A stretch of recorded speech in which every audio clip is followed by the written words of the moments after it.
Hello everyone, Dave here from the Next Issue Podcast. On today's video, I'll be doing a review for Universal Monsters Dracula #1. This is a new book from Image Skybound. Let's take a look at the creative team before we get into this book. This book is written by James Tynion IV with art by Martin Simmons, Rose Wooton on letters, and of course it's all based on the Universal Monsters Dracula. I'm very excited about this. I really like the Universal Monsters. And I think bringing in this specific team to kick off this story and this miniseries, I think it's going to be really, really great. So let's see what's in this issue. The biggest name in comics resurrect the most iconic monsters. Department of Truth creators James Tynion and Martin Simmons reteam for an extra-length miniseries about the monster who started it all. When Dr. John Seward admits a strange new patient into his asylum, the madman tells stories of a demon who has taken residence next door. But as Dr. Seward attempts to apply logic to the impossible, his surrogate daughter Lucy begins to fall under the spell of the twisted Count Dracula. Um, so, a little bit of background. I am a big, big Dracula fan as far as like I'll check out anything that's coming out that's even Dracula related, right? We recently had the Renfield movie. We also had The Last Voyage of the Demeter. I've never read the original book or the original text, and I've seen a lot of the old movies, the Bram Stoker one, the Universal, like the one that the black and white, the Bela Lugosi, which that's kind of like that's really what I feel this is trying to encapsulate while still bringing its new fresh aesthetic, its new fresh take on the material. I think James Tynion is a super talented writer who can really take he's very good at his creator own stuff, but also if you read a lot of stuff from the big two, he's really good at taking somebody else's toys and playing with them in a way that maybe people hadn't really thought about.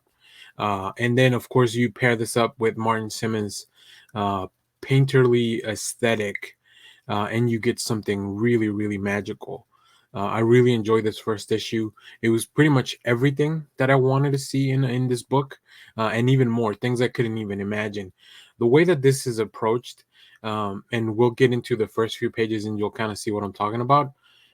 I would have never expected this to look like this, to be told from this point of view, to explore these relationships.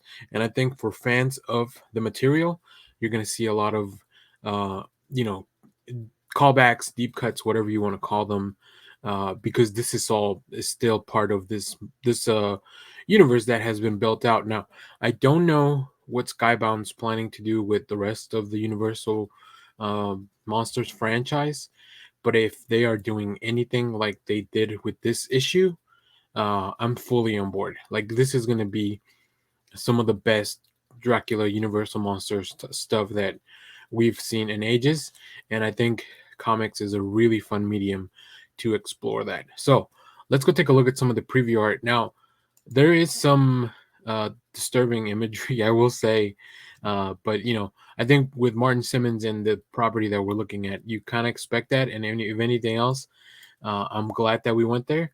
These are the first few opening pages we see here. The bugs.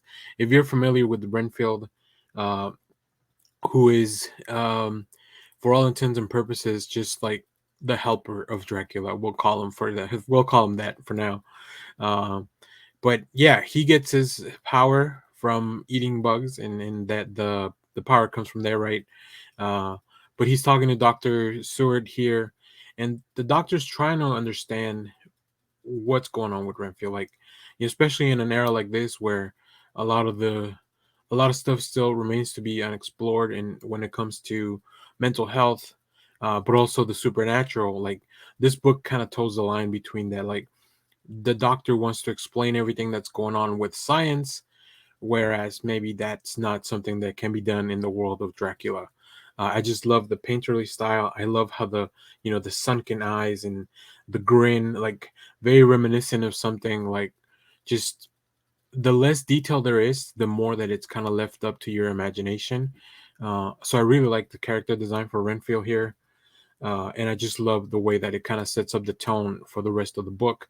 And then we come to this big, beautiful splash page when Dracula's finally mentioned. Oh my goodness, like just it is so ghastly and just unnerving to see. You have Dracula, you have a demon. Like there's really, it really gives you just a very vivid imagery of what the team is trying to do. So that's all the preview art I'm going to show you, because I think anything else would really be too spoilery.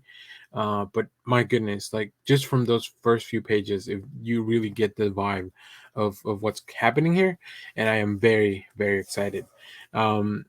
So if you have read this, let me know what you thought about this.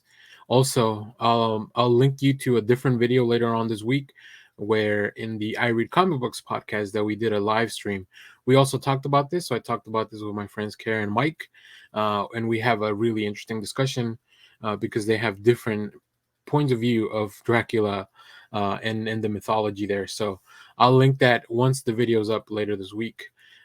So if you have read this, let me know what you thought about the book. There are so many beautiful variant covers. I don't know how I'm not going to purchase all of them. We'll see at the end of the week what I come out with. Stay tuned. We have more comic reviews, trailer reactions, TV recaps, all that fun stuff here in the channel. Thanks for watching, everyone. Bye-bye.